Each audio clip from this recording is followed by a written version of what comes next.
Não existe justiça na história.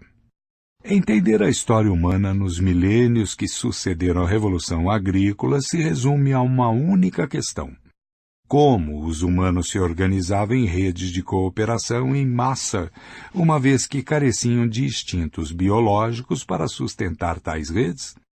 A resposta sucinta é que os humanos criaram ordens imaginadas e desenvolveram sistemas de escrita. Essas duas invenções preencheram as lacunas deixadas por nossa herança biológica. No entanto, o aparecimento de tais redes foi, para muitos, uma vantagem duvidosa. As ordens imaginadas que sustentavam essas redes nunca foram neutras nem justas. Elas dividiram as pessoas em pretensos grupos dispostos em uma hierarquia. Os níveis superiores desfrutavam de privilégios e poder, enquanto os inferiores sofriam discriminação e opressão. O Código de Hammurabi, por exemplo, estabelecia uma ordem hierárquica formada por homens superiores, homens comuns e escravos. Os superiores ficavam com todas as coisas boas da vida. Os homens comuns ficavam com o que sobrava. Os escravos ficavam com uma surra, se reclamassem. Apesar de sua proclamação da igualdade entre todos os homens, a ordem imaginada constituída pelos norte-americanos em 1776 também estabeleceu uma divisão. Criou uma hierarquia entre homens que se beneficiavam dela e mulheres que ficaram desprovidas de autoridade. Criou uma hierarquia entre brancos que desfrutavam de liberdade e negros e indígenas considerados humanos de uma espécie inferior, não compartilhando assim dos direitos igualitários dos homens.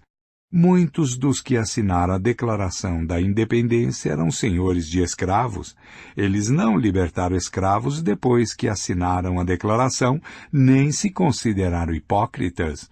Em sua visão, os direitos dos homens pouco tinham a ver com os negros. A ordem norte-americana também consagrou a hierarquia entre ricos e pobres.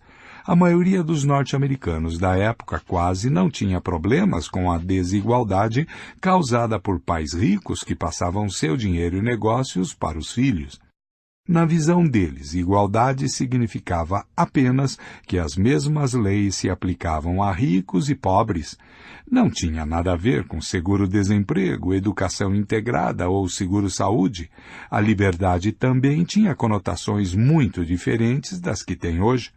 Em 1776, não significava que os desprivilegiados, pelo menos não negros, índios e muito menos mulheres, podiam conquistar e exercer o poder. Significava simplesmente que o Estado não podia, exceto em circunstâncias incomuns, confiscar a propriedade privada de um cidadão, nem dizer a ele o que fazer com ela. A ordem norte-americana, com isso, endossou a hierarquia da riqueza, que alguns pensavam ter sido ordenada por Deus e outros viam como a representação das leis imutáveis da natureza. A natureza alegava-se e recompensava mérito com riqueza, enquanto penalizava a indolência. Todas as distinções mencionadas aqui, entre homens livres e escravos, brancos e negros, ricos e pobres, se baseiam em ficções. A hierarquia entre homens e mulheres será discutida posteriormente. Ainda assim, é uma lei férrea da história que toda hierarquia imaginada negue suas origens ficcionais e afirme ser natural e inevitável. Por exemplo, muitas pessoas que viam a hierarquia dos homens livres e dos escravos como natural e correta argumentaram que a escravidão não é uma invenção humana. Hammurabi a via como algo ordenado por Deus. Aristóteles afirmou que os escravos tinham uma natureza escrava, enquanto os homens livres tinham uma natureza livre. Seu status na sociedade não passava de um reflexo de sua natureza inata. Pergunte aos defensores da supremacia branca sobre hierarquia racial e prepare-se para ouvir uma palestra pseudocientífica sobre as diferenças biológicas entre as raças. É provável que digam que há algo no sangue ou nos genes caucasianos que torna os brancos naturalmente mais inteligentes, trabalhadores e virtuosos. Pergunte a um capitalista obstinado sobre a hierarquia da riqueza e provavelmente ouvirá que se trata do resultado inevitável de diferenças objetivas na capacidade dos indivíduos. Segundo essa visão, os ricos têm mais dinheiro porque são mais capazes e aplicados. Portanto, ninguém deveria se incomodar se os ricos têm melhor serviço de saúde, melhor educação e melhor nutrição. Eles são merecedores de todos os benefícios de que desfrutam. Os hindus que aderem a um sistema de castas acreditam que forças cósmicas fizeram uma casta superior à outra. De acordo com o famoso mito de criação hindu, os deuses criaram o mundo a partir do corpo de um ser primitivo, Purusha. O sol foi criado dos olhos de Purusha, a lua do cérebro de Purusha, os brahmanes, sacerdotes, de sua boca, os kshatriyas, guerreiros, de seus braços, os vaixás, camponeses e mercadores, de suas coxas, os sudras, criados, de suas pernas. Aceite essa explicação e as diferenças sociopolíticas entre brahmanes e sudras passam a ser tão naturais e eternas quanto as diferenças entre o sol e a lua. Nota. Os antigos chineses acreditavam que quando sua deusa Nu-Kua criou os humanos a partir da terra, ela fez os aristocratas com uma bela argila amarela, enquanto os homens comuns foram moldados com barro marrom. 2. Nota. Ainda assim, até onde sabemos, essas hierarquias são produto da imaginação humana. Brahmanes e Sudras não foram realmente criados por deuses a partir de diferentes partes do corpo de um ser primitivo. Em vez disso, a distinção entre as duas castas foi criada por leis e normas inventadas por humanos no norte da Índia há cerca de 3.000 anos.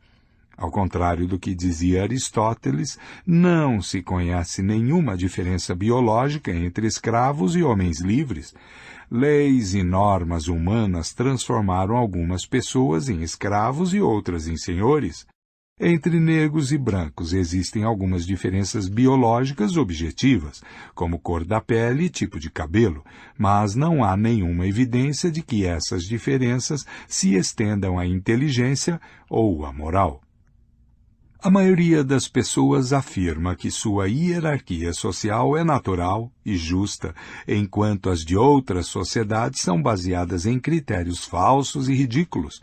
Os ocidentais modernos são ensinados a desprezar a ideia de hierarquia racial. Eles ficam chocados com as leis que proíbem os negros de viver em bairros de brancos, ou estudar em escolas de brancos, ou ser tratados em hospitais de brancos.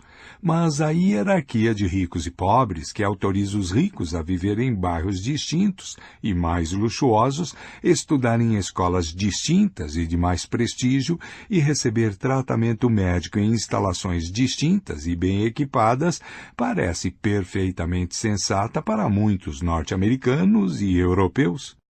Mas é um fato comprovado que a maior parte dos ricos são os ricos pelo simples motivo de terem nascido em uma família rica, enquanto a maior parte dos pobres continuarão pobres no decorrer da vida simplesmente por terem nascido em uma família pobre. Infelizmente, sociedades humanas complexas parecem exigir hierarquias imaginadas e discriminação injusta. É claro que nem todas as hierarquias são moralmente idênticas, e algumas sociedades sofreram tipos mais extremos de discriminação do que outras. Apesar disso, os estudiosos não têm conhecimento de nenhuma grande sociedade que tenha sido capaz de prescindir totalmente da discriminação. Repetidas vezes as pessoas estabeleceram a ordem em sua sociedade, classificando a população em categorias imaginadas, como homens superiores, homens comuns e escravos, brancos e negros, patrícios e plebeus, brahmanes e sudras, ricos e pobres. Essas categorias regulamentaram as relações entre milhões de seres humanos ao tornar algumas pessoas superiores a outras em termos jurídicos, políticos ou sociais. As hierarquias têm uma função importante. Elas permitem que estranhos saibam como tratar uns aos outros sem desperdiçar o tempo e a energia necessários para se tornarem pessoalmente familiarizados. Em Pigmalião, de Bernard Shaw, Henry Higgins não precisa se tornar íntimo de Eliza Doolittle para entender como deve se relacionar com ela. Só de ouvi-la falar, ele deduz que se trata de um membro de classe baixa com quem pode fazer o que quiser. Por exemplo, usá-la como títere em sua aposta de fazer uma vendedora de flores ambulante se passar por duquesa. Uma Elisa dos tempos modernos trabalhando em uma floricultura precisa saber quanto esforço dedicar à venda de rosas e gladiolos para as pessoas que entram na loja todos os dias. Não pode fazer uma indagação detalhada dos gostos e bolsos de cada indivíduo. Em vez disso, usa algumas pistas, o modo como a pessoa está vestida, sua idade e, se não for politicamente correta, a cor da pele. É assim que ela imediatamente faz a distinção entre o sócio da firma de contabilidade, que tem grande probabilidade de comprar um buquê de rosas caro, e o mensageiro que só tem $1 para gastar num punhado de margaridas. Obviamente, as diferenças nas habilidades naturais também desempenham seu papel na formação de distinções sociais, mas tais diversidades de aptidão e caráter costumam ser mediadas por hierarquias imaginadas. Isso acontece de duas formas importantes. A primeira e a principal delas é que a maioria das habilidades precisa ser cultivada e desenvolvida. Mesmo que alguém nasça com um talento em particular, esse talento normalmente permanecerá latente se não for estimulado, lapidado e exercitado.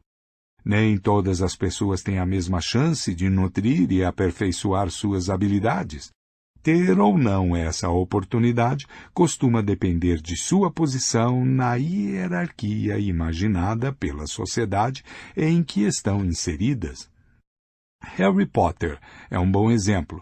Tirado de sua família notável de bruxos e criado por trouxas ignorantes, ele chega a Hogwarts sem nenhuma experiência em magia.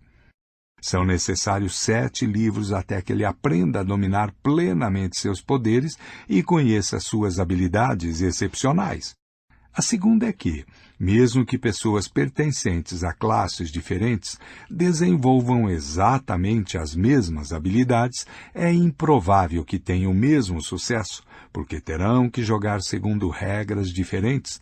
Se na Índia governada pela Inglaterra, um intocável, um brahmane, um irlandês católico e um inglês protestante tivessem, de alguma forma, desenvolvido exatamente o mesmo tino para os negócios, ainda assim não teriam as mesmas chances de enriquecer. O jogo econômico era manipulado por restrições jurídicas e barreiras invisíveis não oficiais. O círculo vicioso. Todas as sociedades são baseadas em hierarquias imaginadas, mas não necessariamente nas mesmas hierarquias. O que explica essas diferenças? Por que as pessoas são classificadas na sociedade indiana tradicional de acordo com castas, na sociedade otomana de acordo com a religião e na sociedade norte-americana de acordo com a raça? Na maioria dos casos, a hierarquia surgiu em consequência de um conjunto de circunstâncias históricas acidentais e foi, então, perpetuada e refinada durante muitas gerações, à medida que diferentes grupos passaram a ter interesses pessoais em tal hierarquia. Por exemplo, muitos estudiosos supõem que o sistema de castas hindu tomou forma quando o povo indo-ariano invadiu o subcontinente indiano há cerca de 3.000 anos, subjugando a população local.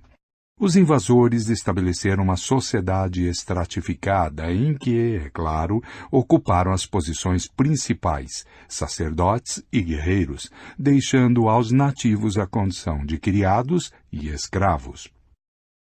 Os invasores, em menor número, temiam perder seu status privilegiado e identidade singular.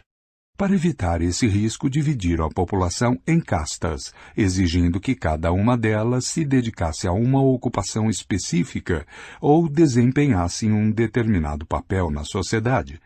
Cada uma tinha status legal, privilégios e deveres diferentes. A mistura de castas, interação social, casamento e até mesmo o compartilhamento de refeições era proibida. E as distinções não eram apenas legais, se tornaram uma parte inerente da mitologia e da prática religiosa. Os governantes argumentavam que o sistema de castas refletia uma realidade cósmica eterna e não um processo histórico casual. Conceitos de pureza e impureza eram elementos essenciais no hinduísmo e eram utilizados para sustentar a pirâmide social. Os hindus devotos aprendiam que o contato com membros de uma casta diferente podia contaminá-los, não apenas pessoalmente, mas também a sociedade como um todo, e, portanto, devia ser abominado. Essas ideias não são exclusividade dos hindus. No decorrer da história, e em praticamente todas as sociedades, conceitos de contaminação e pureza tiveram um papel fundamental na imposição de divisões políticas e sociais e foram explorados por muitas classes dominantes a fim de estas manterem seus privilégios. No entanto, o medo da contaminação não foi totalmente inventado por sacerdotes e príncipes. Provavelmente tem suas origens em mecanismos de sobrevivência que fazem os humanos sentirem uma repulsa instintiva por portadores de doenças em potencial, como pessoas enfermas e cadáveres. Se você quiser manter qualquer grupo humano isolado, mulheres, judeus, ciganos, gays, negros, a melhor forma é convencer todos de que essas pessoas são fonte de contaminação. O sistema de castas hindu e as leis de pureza que o acompanham ficaram profundamente arraigados na cultura indiana. Bem depois que a invasão indo-ariana foi esquecida, os indianos continuaram a acreditar nesse sistema e a abominar a contaminação causada pela mistura de castas. As castas não são imunes a mudanças.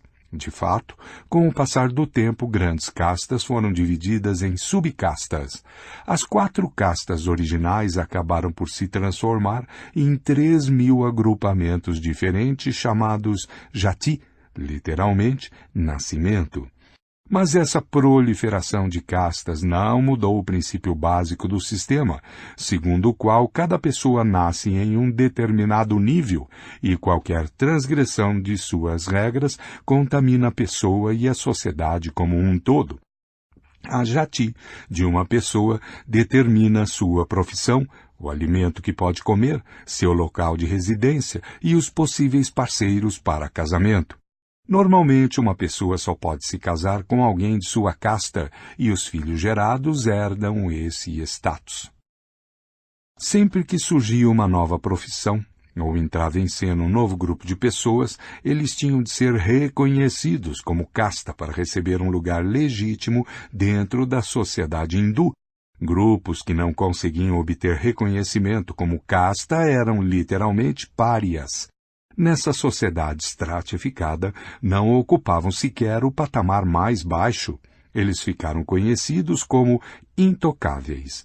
Tinham de viver separados dos outros e tentar sobreviver de formas humilhantes e repulsivas, revirando latas de lixo em busca de sucata, por exemplo. Até mesmo membros das castas mais baixas evitavam se misturar com eles, comer com eles, tocá-los e, é claro, se casar com eles. Na Índia atual, questões de casamento e trabalho ainda são fortemente influenciadas pelo sistema de castas, apesar de todas as tentativas do governo democrático para acabar com tais distinções e convencer os hindus de que não há nenhuma contaminação na mistura de castas. Pureza na América. Um círculo vicioso similar perpetuou a hierarquia racial na América moderna. Do século XVI ao XVIII, os conquistadores europeus importaram milhões de escravos africanos para trabalhar em minas e plantações do continente americano. Optaram por importar escravos da África e não da Europa ou do leste da Ásia devido a 3 fatores circunstanciais. Primeiro, a África era mais perto, então era mais barato importar escravos do Senegal que do Vietnã. Em segundo lugar, na África já existia um comércio de escravos bem desenvolvido, exportando principalmente para o Oriente Médio. Enquanto na Europa a escravidão era muito rara. Era obviamente muito mais fácil comprar escravos em um mercado existente do que criar um do zero. O terceiro fator, e o mais importante, era que as fazendas em locais como a Virgínia, o Haiti e o Brasil estavam tomadas por malária e febre amarela, originárias da África. Os africanos haviam adquirido durante gerações uma imunidade genética parcial a essas doenças, enquanto os europeus eram totalmente indefesos e morriam aos montes. Portanto, era mais prudente para um dono de latifúndio investir seu dinheiro em um escravo africano do que em um escravo ou criado europeu. Paradoxalmente, a superioridade genética em termos de imunidade se traduziu em inferioridade social. Precisamente por estarem mais adaptados a climas tropicais do que os escravos provenientes da Europa, os africanos terminaram como escravos de senhores europeus. Devido a esses fatores circunstanciais, as novas sociedades em desenvolvimento no continente americano foram divididas em uma casta dominante de europeus brancos e uma casta subjugada de negros africanos. Mas as pessoas não gostam de dizer que mantêm escravos de uma certa raça ou origem simplesmente porque é conveniente em termos econômicos. Como os conquistadores arianos na Índia, os europeus brancos nas Américas não queriam ser vistos apenas como bem-sucedidos economicamente, mas também como piedosos, justos e objetivos. Mitos religiosos e científicos foram utilizados para ajudar a justificar essa divisão. Teólogos afirmaram que os africanos descendiam de Cã, filho de Noé, amaldiçoado por seu pai, que disse que seus filhos seriam escravos. Biólogos afirmaram que os negros eram menos inteligentes que os brancos e que tinham um senso moral menos desenvolvido.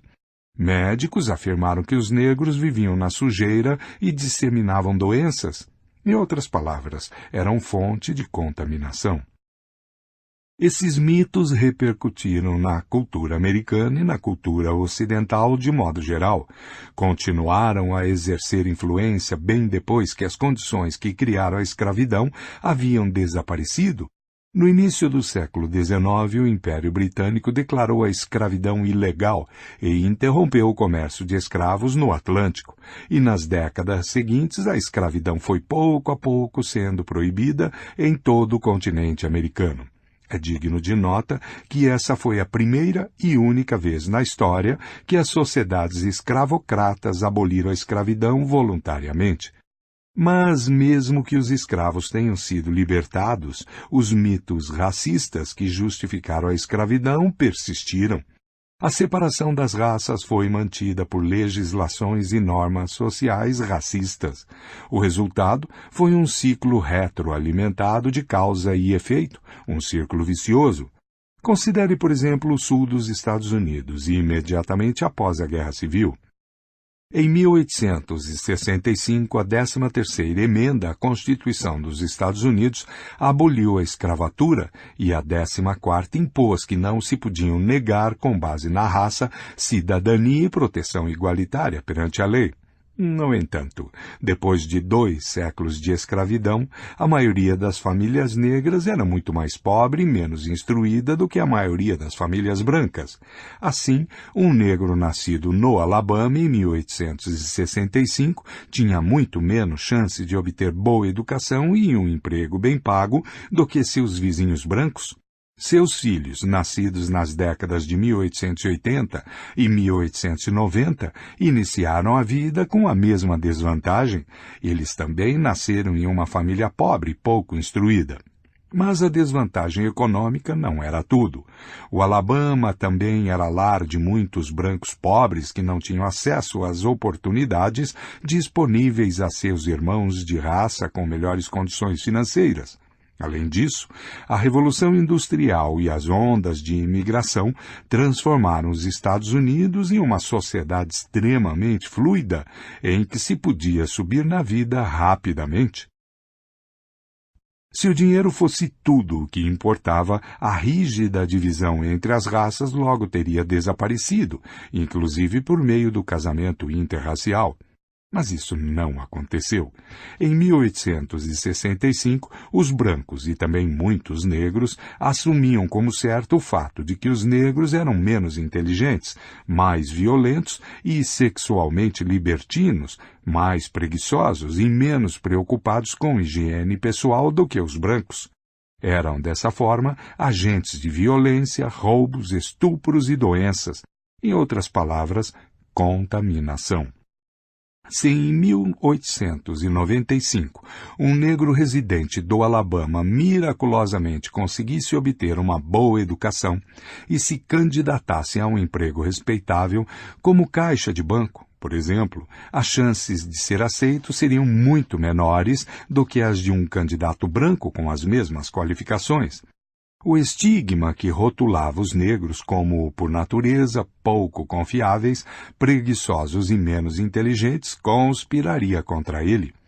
Pode-se pensar que as pessoas pouco a pouco entenderiam que esses estigmas eram mitos e não fatos, e que com o tempo os negros seriam capazes de provar que são tão competentes, limpos e corretos quanto os brancos. Na verdade, aconteceu o oposto.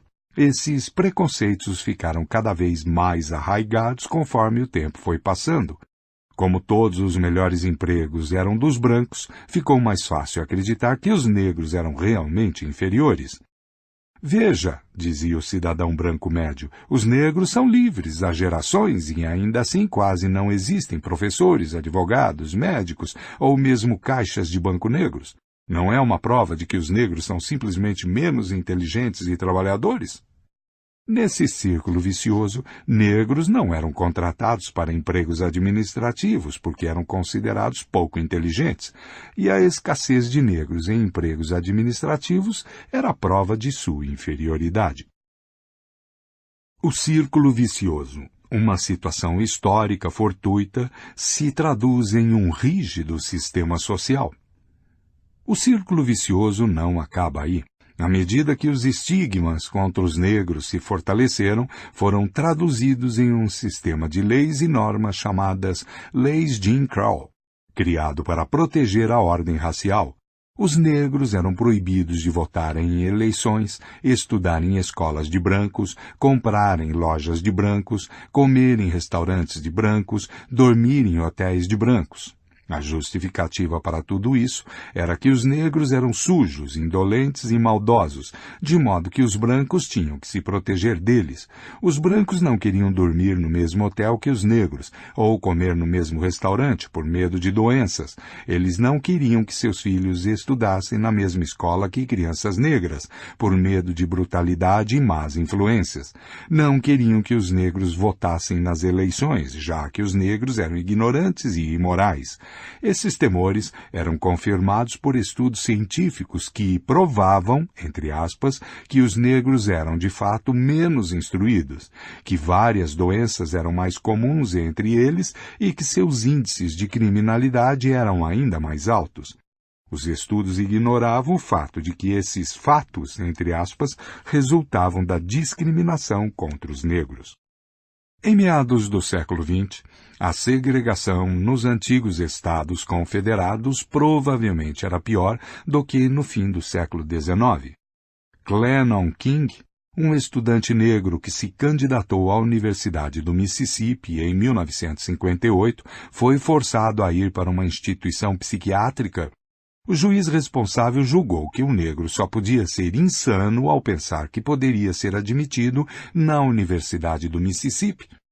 Nada era tão revoltante para os sulistas, e muitos nortistas, norte-americanos, como relações sexuais e casamento entre homens negros e mulheres brancas.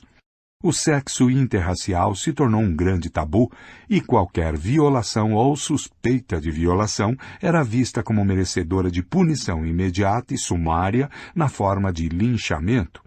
A Ku Klux Klan, Sociedade Secreta dos Defensores da Supremacia Branca, perpetrou muitas dessas matanças.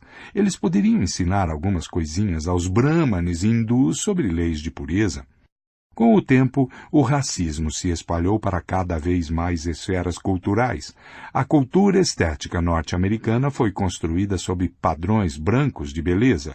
Os atributos físicos da raça branca, por exemplo, pele branca e cabelos claros e lisos, nariz pequeno e arrebitado, começaram a ser identificados como belos. Traços tipicamente negros, pele escura, cabelos pretos e crespos, nariz achatado, eram considerados feios. Esses preconceitos impregnaram a hierarquia imaginada em um nível ainda mais profundo da consciência humana. Tais círculos viciosos podem continuar por séculos e até mesmo milênios, perpetuando uma hierarquia imaginada que surgiu de um acontecimento histórico ocasional. Com frequência, a discriminação tende a piorar com o tempo e não a melhorar. Dinheiro gera dinheiro e pobreza gera pobreza. Educação gera educação e ignorância gera ignorância. Os que foram vítimas da história uma vez tendem a ser vitimados novamente, e aqueles que a história privilegiou tendem a ser privilegiados novamente. A maioria das hierarquias sociopolíticas carece de base lógica ou biológica. Elas não passam da perpetuação de eventos ocasionais sustentados por mitos. Esse é um bom motivo para se estudar história. Se a divisão entre negros e brancos, ou entre brahmanes e sudras, fosse fundada em realidades biológicas, ou seja, se os brahmanes realmente tivessem cérebro mais desenvolvido que os sudras, a biologia seria suficiente para entender a sociedade humana. Como as distinções biológicas entre diferentes grupos de Homo sapiens são, na verdade, desprezíveis, a biologia não é capaz de explicar as complexidades da sociedade indiana ou a dinâmica racial norte-americana. Só podemos entender esses fenômenos estudando os acontecimentos, as circunstâncias e as relações de poder que transformaram produtos da imaginação em estruturas sociais cruéis e muito reais. Ele e ela. Diferentes sociedades adotam diferentes tipos de hierarquias imaginadas. A raça é muito importante para os norte-americanos modernos, mas era relativamente insignificante para os muçulmanos medievais. A casta era uma questão de vida e morte na Índia medieval, ao passo que na Europa moderna é algo que praticamente não existe. Uma hierarquia específica, no entanto, foi de extrema importância em todas as sociedades humanas conhecidas, a hierarquia do gênero.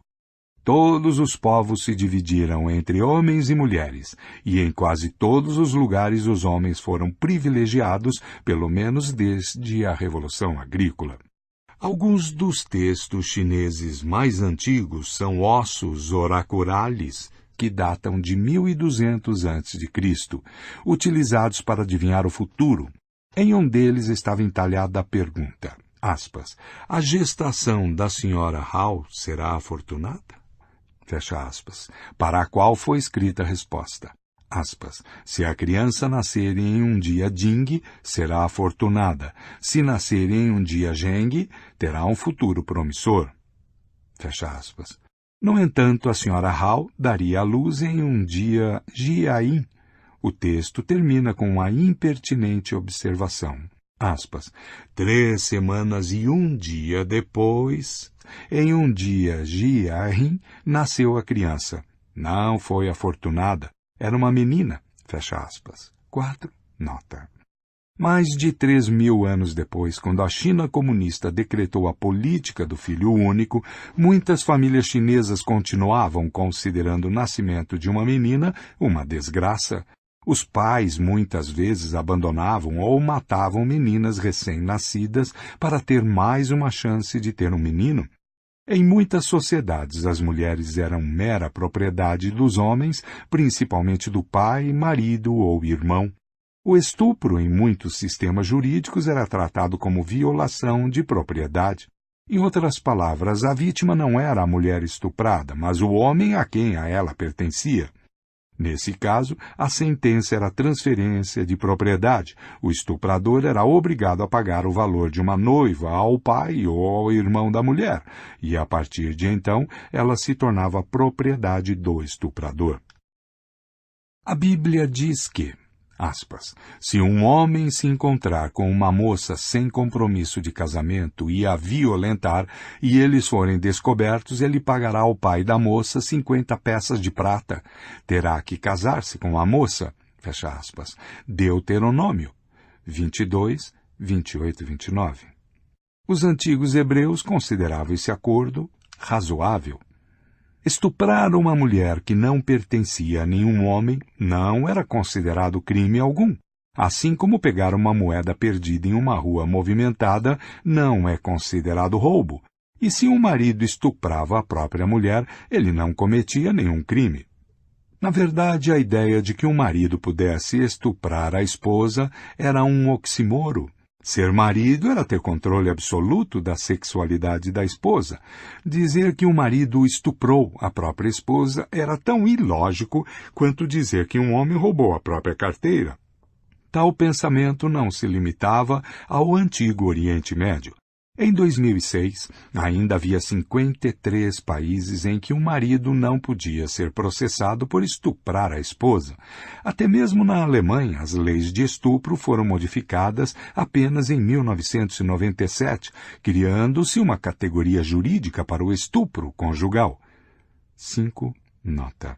A divisão entre homens e mulheres é produto da imaginação, como o sistema de castas na Índia ou o sistema racial nos Estados Unidos, ou é uma divisão natural com raízes biológicas mais profundas? E se houver de fato uma divisão natural, existem também explicações biológicas para a primazia dos homens sobre as mulheres? Algumas das disparidades culturais, jurídicas e políticas entre homens e mulheres refletem as diferenças biológicas óbvias entre os sexos. Gerar uma criança sempre foi trabalho das mulheres, porque os homens não têm útero. Ainda assim, sobre essa verdade universal, todas as sociedades acumularam diversas camadas de ideias e normas culturais que pouco têm a ver com a biologia. As sociedades associam masculinidade e feminilidade com uma série de atributos que, em sua maioria, não têm base biológica.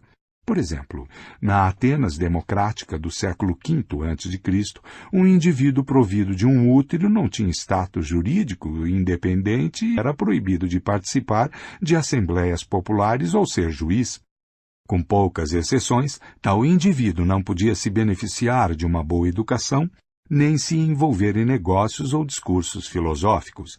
Nenhum dos líderes políticos de Atenas, nenhum de seus grandes filósofos, oradores, artistas ou mercadores tinha útero. O fato de ter útero faz com que uma pessoa seja biologicamente inadequada para essas profissões? Os atenienses da antiguidade acreditavam que sim. Os atenienses dos dias de hoje discordam. Na Atenas atual, as mulheres votam, são eleitas para cargos públicos, fazem discursos, projetam de tudo, de joias a edifícios e softwares, e frequentam universidades. O útero não as impede de fazer nenhuma dessas coisas com o mesmo sucesso que os homens. É verdade que ainda são pouco representadas na política e nos negócios. Apenas cerca de 12% dos membros do parlamento grego são mulheres. Mas não existe nenhuma barreira jurídica à sua participação na política, e grande parte dos gregos dos dias de hoje considera perfeitamente normal que uma mulher ocupe um cargo público. Muitos gregos da atualidade também pensam que uma parte integral de ser homem é se sentir sexualmente atraído apenas por mulheres e ter relações sexuais exclusivamente com o sexo oposto. Eles não enxergam isso como um preconceito cultural, mas sim como uma realidade biológica. Relações entre duas pessoas do sexo oposto são algo natural, e entre duas pessoas do mesmo sexo, não. Na realidade, a Mãe Natureza não se importa se os homens se sentem sexualmente atraídos uns pelos outros.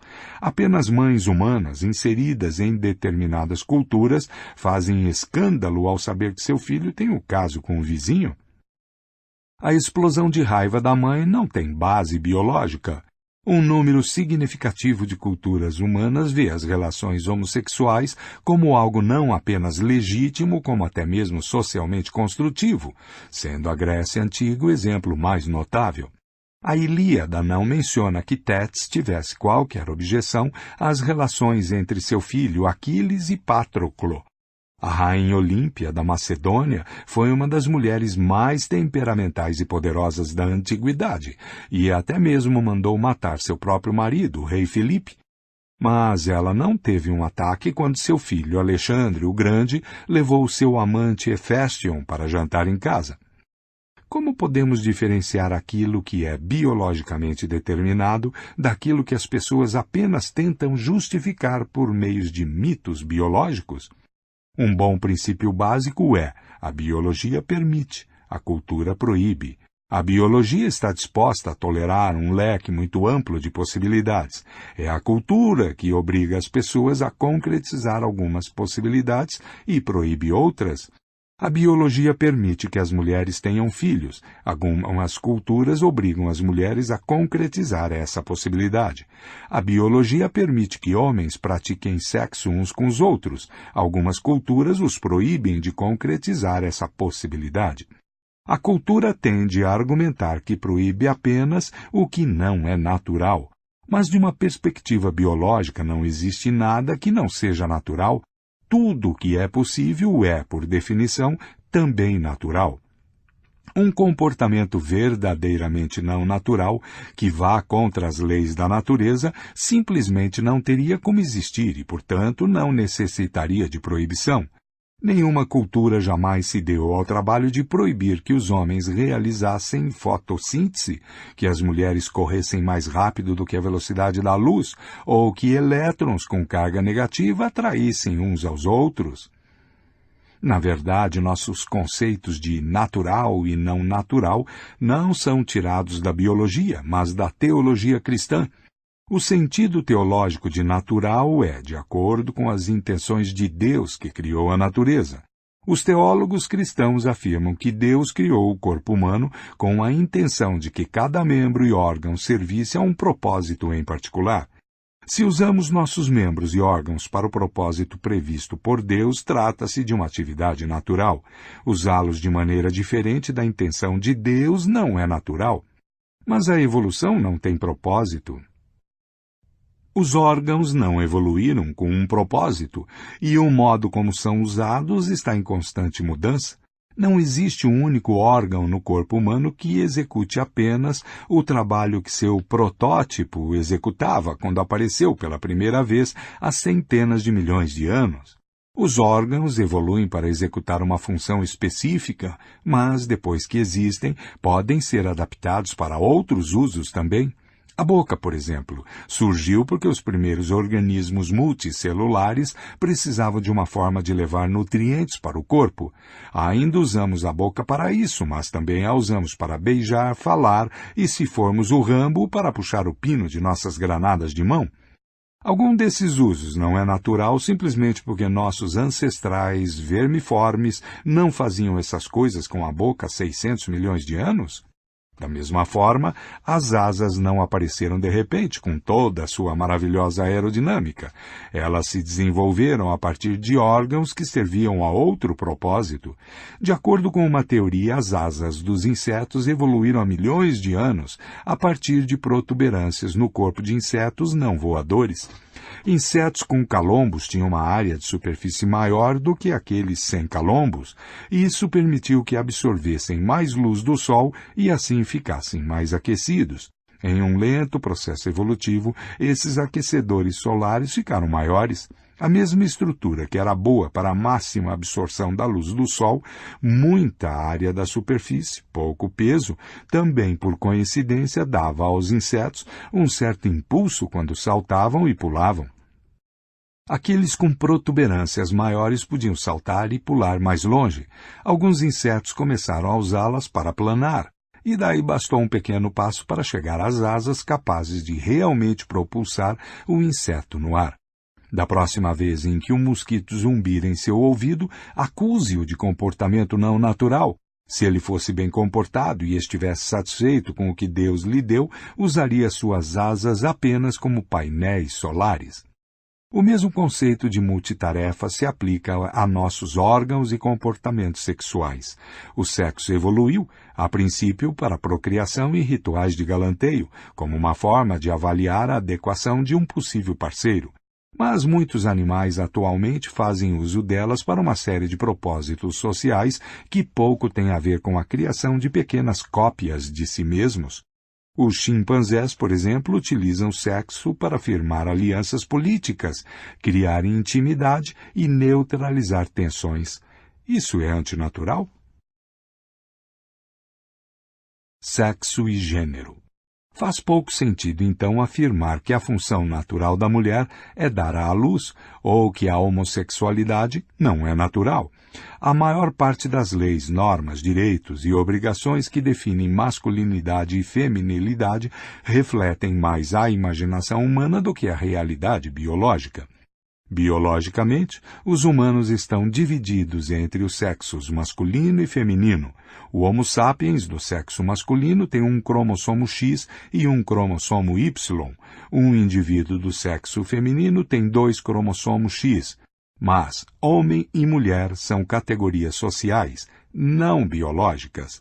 Embora na grande maioria dos casos, na maior parte das sociedades humanas, homens sejam do sexo masculino e mulheres sejam do sexo feminino, os termos sociais carregam muita bagagem que tem uma relação apenas tênue, se é que tem alguma, com os termos biológicos.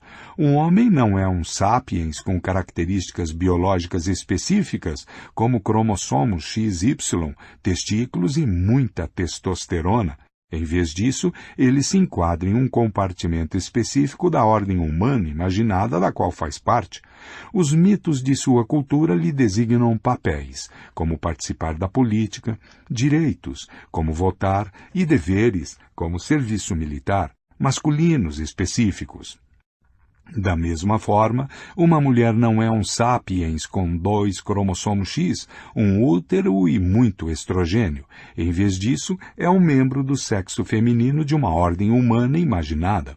Os mitos de sua sociedade lhe atribuem papéis: criar filhos, direitos, proteção contra a violência e deveres, obediência ao marido, femininos específicos.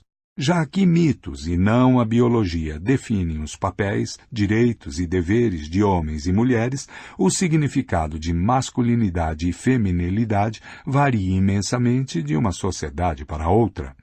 Para tornar as coisas menos confusas, os estudiosos costumam distinguir entre sexo, que é uma categoria biológica, e gênero, uma categoria cultural. O sexo se divide em masculino e feminino, e as características dessa divisão são objetivas e permaneceram constantes ao longo da história. O gênero se divide em homem e mulher, e algumas culturas reconhecem outras categorias. As chamadas características masculinas e femininas são intersubjetivas e passam por constantes mudanças.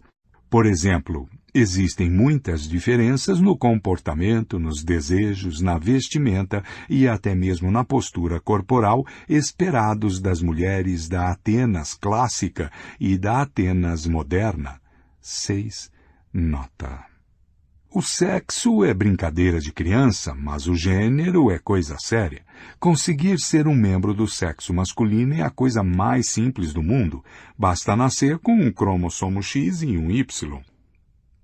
Ser um indivíduo do sexo feminino é igualmente simples. Um par de cromossomo X resolve o assunto. Por outro lado, ser homem ou mulher é uma tarefa muito complicada e exigente. Como a maior parte das qualidades masculinas e femininas são culturais e não biológicas, nenhuma sociedade coroa automaticamente cada pessoa do sexo masculino como homem e cada pessoa do sexo feminino como mulher. Tampouco cada um desses títulos são louros sobre os quais descansar assim que adquiridos. Os indivíduos do sexo masculino precisam provar sua masculinidade constantemente durante toda a vida, do berço ao túmulo, em uma série interminável de ritos e performances. E o trabalho de uma mulher nunca tem fim. Ela deve continuamente convencer a si mesma e aos demais de que é feminina o bastante. O sucesso não é garantido. Os indivíduos do sexo masculino, em particular, vivem um temor constante de perder sua afirmação de masculinidade. Durante toda a história estiveram dispostos a arriscar e até mesmo sacrificar a vida apenas para que as pessoas dissessem: ele é um homem de verdade. 15. Masculinidade no século XVIII. Um retrato oficial do rei Luís XIV da França. Observe a peruca longa, a meia calça, os sapatos de salto alto, a postura de bailarina e a enorme espada. Na América contemporânea, todas essas coisas, com a exceção da espada, seriam consideradas marcas de caráter afeminado, mas em seu tempo Luís era um paradigma europeu de masculinidade e virilidade. 16. Masculinidade no século XXI. Um retrato oficial de Barack Obama. O que aconteceu com a peruca, meia calça, os saltos altos e a espada? Homens dominantes nunca tiveram uma aparência tão tediosa e monótona quanto nos dias de hoje. Durante boa parte da história, os homens dominantes foram coloridos e exibicionistas, como chefes indígenas americanos, com seus cocares de penas, e os marajás hindus enfeitados com seda e diamantes. No reino animal, os machos tendem a ser mais coloridos e enfeitados que as fêmeas, como mostram a cauda do pavão e a juba do leão. O que há de tão bom nos homens? Pelo menos desde a Revolução Agrícola, a maior parte das sociedades humanas tem sido sociedades patriarcais, que valorizam mais os homens do que as mulheres. Independentemente de como a sociedade definia homem e mulher, ser homem sempre foi melhor. Sociedades patriarcais educam os homens para pensar e agir de modo masculino e as mulheres para pensar e agir de modo feminino, punindo qualquer um que ouse cruzar essas fronteiras. Apesar disso, não recompensam da mesma forma aqueles que se adaptam. Qualidades consideradas masculinas são mais valorizadas do que aquelas que são consideradas qualidades femininas, e membros de uma sociedade que personificam o ideal feminino recebem menos do que aqueles que exemplificam o ideal masculino. Menos recursos são investidos na saúde e na educação das mulheres. Elas têm menos oportunidades econômicas, menos poder político e menos liberdade de movimento. O gênero é uma corrida em que os corredores competem apenas pela medalha de bronze. Certamente um punhado de mulheres chegou à posição alfa, como Cleópatra, do Egito, a imperatriz Wu Zetian, da China, mais ou menos no ano 700, e Elizabeth I, da Inglaterra. Mas elas são as exceções que confirmam a regra. Durante o reinado de 45 anos de Elizabeth, todos os membros do parlamento eram homens, todos os oficiais da marinha e do exército real eram homens, todos os juízes e advogados eram homens, todos os bispos e arcebispos eram homens, todos os teólogos e sacerdotes eram homens, todos os médicos e cirurgiões eram homens, todos os estudantes e professores professores de todas as universidades e faculdades eram homens, todos os prefeitos e xerifes eram homens, e quase todos os escritores, arquitetos, poetas, filósofos, pintores, músicos e cientistas eram homens. O patriarcado tem sido a norma em quase todas as sociedades agrícolas e industriais. Resistiu teimosamente a levantes políticos, revoluções sociais e transformações econômicas. O Egito, por exemplo, foi conquistado inúmeras vezes no decorrer dos séculos. Assírios, persas, macedônios, romanos, árabes, mamelucos, turcos e britânicos o ocuparam, e sua sociedade sempre permaneceu patriarcal. O Egito foi governado pela lei faraônica, grega, romana, muçulmana, otomana e britânica, e todas discriminavam pessoas que não eram consideradas homens de verdade. Como o patriarcado é tão universal, não pode ser produto de algum círculo vicioso que teve início por um acontecimento ao acaso. É particularmente digno de nota que, mesmo antes de 1492, a maior parte das sociedades, tanto das Américas quanto da África e da Ásia, eram patriarcais, embora não tenham tido contato durante milhares de anos. Se o patriarcado na África e na Ásia resultou de algum acontecimento fortuito, porque os astecas e incas eram patriarcais, é muito mais provável que, embora o conceito preciso de homem e mulher varie entre as culturas, exista alguma razão biológica universal para quase todas as culturas valorizarem a masculinidade em detrimento da feminilidade. Não sabemos qual é essa razão. Há muitas teorias, nenhuma delas convincente. O poder dos músculos. A teoria mais comum aponta para o fato de que os homens são mais fortes que as mulheres e utilizaram sua maior capacidade física para obrigá-las a se submeterem. Uma versão mais sutil dessa afirmação sustenta que sua força permite que eles monopolizem tarefas que demandam trabalho braçal, como arar e colher. Isso lhes dá o controle da produção de alimentos, o que, por sua vez, se traduz em influência política. Há dois problemas com essa ênfase no poder dos músculos. Primeiro, a declaração de que os homens são mais fortes que as mulheres é verdadeira apenas na média e apenas se considerando certos tipos de força. As mulheres geralmente são mais resistentes à fome, doenças e fadiga que os homens. Há também muitas mulheres capazes de correr mais rápido e levantar mais peso que muitos homens. Além disso, o maior problema dessa teoria é que as mulheres, ao longo da história, foram excluídas, sobretudo, de empregos que exigiam pouco esforço físico, como sacerdócio, lei e política, enquanto se dedicavam a trabalho braçal nos campos, no artesanato e nos cuidados com a casa. Se o poder social fosse dividido diretamente com base em vigor ou força física, as mulheres teriam se dado muito melhor. E o que é ainda mais importante, simplesmente não existe relação direta entre força física e poder social entre os humanos. Pessoas na casa dos 60 anos de idade costumam exercer poder sobre pessoas de 20 e poucos anos, ainda que os mais novos sejam muito mais fortes. O típico fazendeiro do Alabama, de meados do século XIX, poderia ser derrotado em segundos por qualquer um dos escravos que trabalhavam nos campos de algodão. Não se usavam lutas de boxe para selecionar faraós egípcios ou papas católicos. Em sociedades de caçadores-coletores, a dominância política costuma residir com quem tem a melhor aptidão social, e não a musculatura mais desenvolvida. No crime organizado, o chefão não é necessariamente o homem mais forte. Quase sempre é um homem mais velho que raramente faz uso de seus punhos.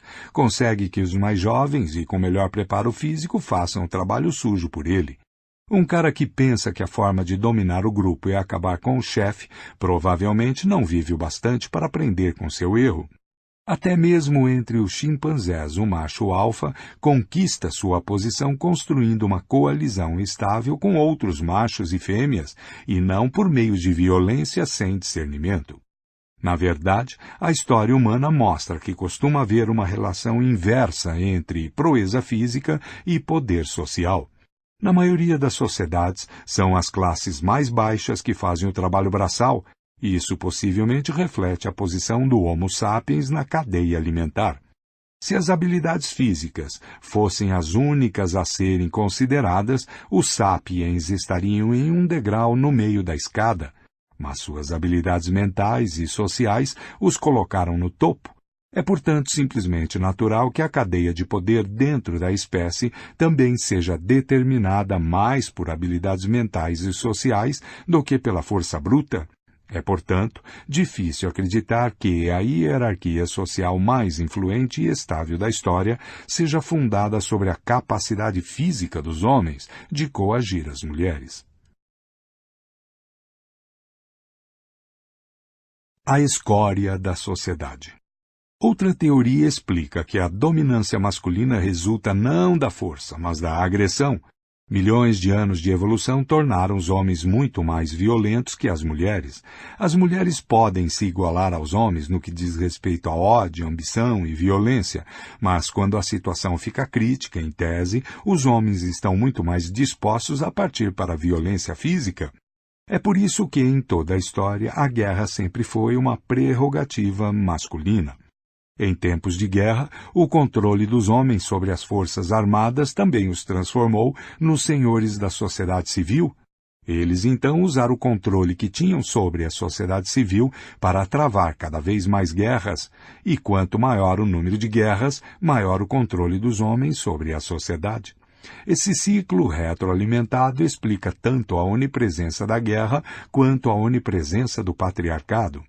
Estudos recentes dos sistemas hormonal e cognitivo de homens e mulheres fortalecem a hipótese de que os homens, de fato, têm tendências mais agressivas e violentas e, portanto, são, no geral, mais adequados para servirem como soldados comuns. Mas, considerando que todos os soldados são homens, devemos concluir que aqueles que gerenciam a guerra e colhem seus frutos também são homens? Isso não faz sentido. É como presumir que, como todos os escravos que cultivam campos de algodão são negros, o dono da plantação também é negro. Assim como uma força de trabalho formada apenas por negros pode ser controlada exclusivamente por brancos. Por que um corpo de soldados composto apenas por homens não poderia ser controlado por uma liderança totalmente, ou pelo menos em parte, feminina? De fato, em inúmeras sociedades ao longo da história, os oficiais de mais alto escalão não começaram como soldados. Aristocratas, pessoas ricas e bem instruídas eram automaticamente designadas a patentes mais altas, sem nunca terem servido um único dia como soldados. Quando o Duque de Wellington, inimigo de Napoleão, se alistou no exército britânico aos 18 anos, foi imediatamente nomeado oficial. Ele não tinha muita consideração pelos plebeus sob seu comando. Aspas. Temos nas forças armadas a escória da terra na função de soldados comuns, fecha aspas, escreveu a um companheiro aristocrata durante a guerra contra a França. Esses soldados comuns costumavam ser recrutados entre os mais pobres ou entre minorias étnicas, como os católicos irlandeses. A chance de subirem na hierarquia militar era irrisória. Os postos superiores estavam reservados para duques, príncipes e reis. Mas por que só para duques e não para duquesas? O Império Francês na África foi consolidado e defendido pelo suor e pelo sangue de senegaleses, argelinos e franceses da classe trabalhadora. O percentual de franceses bem-nascidos nas linhas de combate era insignificante. Ainda assim, o percentual de franceses bem-nascidos dentro da pequena elite que conduziu o exército francês, comandou o império e colheu seus frutos era muito alto. Por que apenas franceses e não francesas? Na China havia uma longa tradição de subjugar o exército à burocracia civil, de modo que mandarins que nunca haviam empunhado uma espada muitas vezes comandavam as guerras. Não se gasta um bom ferro para produzir pregos, dizia um ditado chinês popular, cujo significado era que as pessoas realmente talentosas faziam parte da burocracia civil e não do exército. Por que então todos esses mandarins eram homens? Não se pode argumentar racionalmente que fraqueza física ou baixos níveis de testosterona impediam as mulheres de se tornarem mandarinas, generais e políticas. Para gerenciar uma guerra, certamente é preciso vigor, mas não tanto força física ou agressividade. Guerras não são brigas de bar, são projetos muito complexos que exigem um grau extraordinário de organização, cooperação e capacidade de conciliação. A capacidade de manter a paz em casa, fazer aliados no exterior e entender o que passa pela cabeça das outras pessoas, particularmente seus inimigos, costuma ser a chave para a vitória. Por conseguinte, um homem bruto e agressivo muitas vezes é a pior escolha para coordenar uma guerra. Uma opção muito melhor é uma pessoa colaborativa que saiba como apaziguar, como manipular e como ver as coisas de diferentes perspectivas. É disso que são feitos os que constroem impérios. Augusto, militarmente incompetente, foi bem-sucedido na consolidação de um regime imperial estável, conquistando algo que desconcertou Júlio César e Alexandre Magno, que eram generais muito melhores. Tanto seus contemporâneos quanto os historiadores modernos costumam atribuir essa façanha à sua virtude de clementia, moderação e clemência. As mulheres frequentemente são estereotipadas como melhores manipuladoras e apaziguadoras que os homens, e são famosas por sua capacidade superior de enxergar as coisas da perspectiva dos outros. Se há alguma verdade nesses estereótipos, então as mulheres teriam sido excelentes políticas e construtoras de impérios, deixando o trabalho sujo nos campos de batalha para os machos carregados de testosterona e desprovidos de sutileza. Apesar dos mitos populares, e isso raras vezes aconteceu no mundo real, não está nem um pouco claro qual seria o motivo. Genes patriarcais. Um terceiro tipo de explicação de ordem biológica atribui menos importância à força bruta e à violência e sugere que, em milhões de anos de evolução, homens e mulheres desenvolveram estratégias diferentes de sobrevivência e de reprodução. Como os homens competiam entre si pela oportunidade de engravidar mulheres férteis, a chance de reprodução de um indivíduo dependia, acima de tudo, de sua capacidade de superar em desempenho e derrotar outros homens. Com o decorrer do tempo, os genes masculinos que conseguiam passar para a geração seguinte eram aqueles pertencentes aos homens mais ambiciosos, agressivos e competitivos.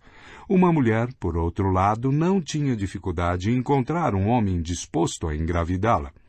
No entanto, se quisesse que seus filhos lhe dessem netos, precisava carregá-los no útero durante 9 árduos meses e depois cuidar deles durante anos. Durante esse período, tinha poucas oportunidades de obter comida e necessitava de muita ajuda. Precisava de um homem para garantir sua própria sobrevivência e a de seus filhos. A mulher não tinha muita escolha além de concordar com quaisquer condições que o homem estipulasse para ficar por perto e dividir o fardo. Com o tempo, os genes femininos que chegaram à geração seguinte pertenciam a mulheres de caráter cuidador e submisso.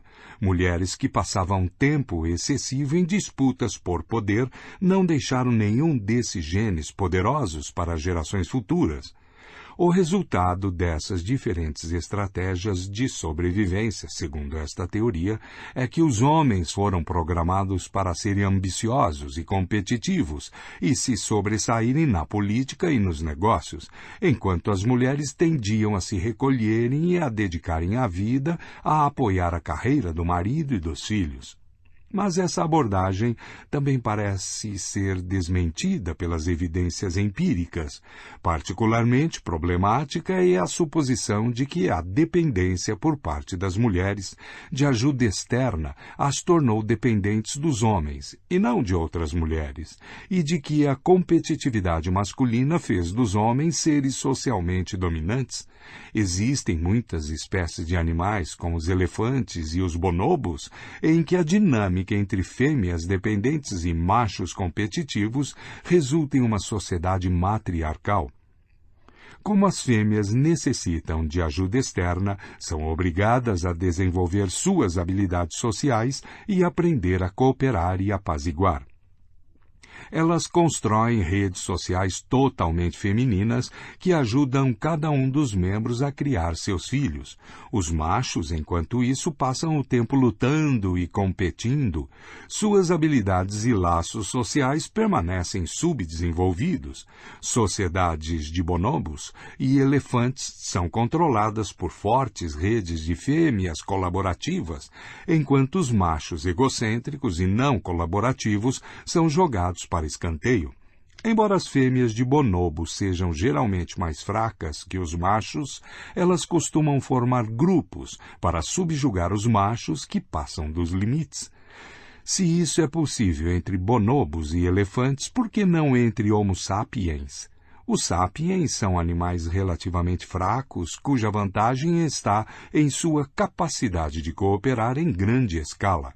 Nesse caso, deveríamos esperar que mulheres dependentes, mesmo que sejam dependentes de homens, usassem suas habilidades sociais superiores para cooperar a fim de superar estrategicamente e manipular homens agressivos, autônomos e egocêntricos. Como foi que, em uma espécie cujo sucesso depende sobretudo da cooperação, os indivíduos supostamente menos colaborativos, homens, controlar os indivíduos supostamente mais colaborativos, mulheres? Até o momento presente não temos uma resposta satisfatória. Talvez as suposições comuns estejam simplesmente erradas. Quem sabe os machos da espécie Homo sapiens não são caracterizados por força física, agressividade e competitividade, e sim por habilidades sociais superiores e uma tendência maior a cooperar?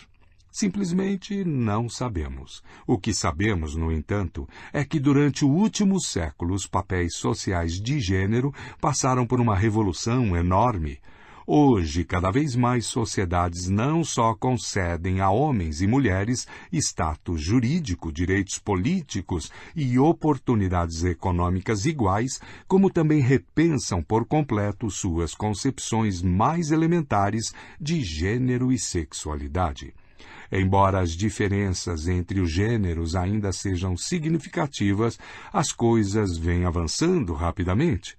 Em 1913, a ideia de conceder direito a voto às mulheres era vista nos Estados Unidos como ultrajante.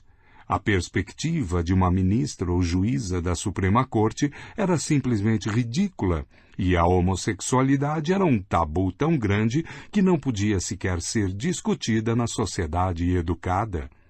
Em 2015, o direito a voto feminino é ponto pacífico, ministras dificilmente são motivos de comentário, e 5 juízes da Suprema Corte dos Estados Unidos, 3 deles mulheres, decidiram a favor da legalização do casamento entre membros do mesmo sexo, invalidando as objeções de 4 juízes homens. Essas mudanças drásticas são precisamente o que torna a história do gênero tão desconcertante. Se, como hoje se vem demonstrando de maneira tão clara, o sistema patriarcal se baseou em mitos infundados e não em fatos biológicos, o que explica a universalidade e a estabilidade desse sistema?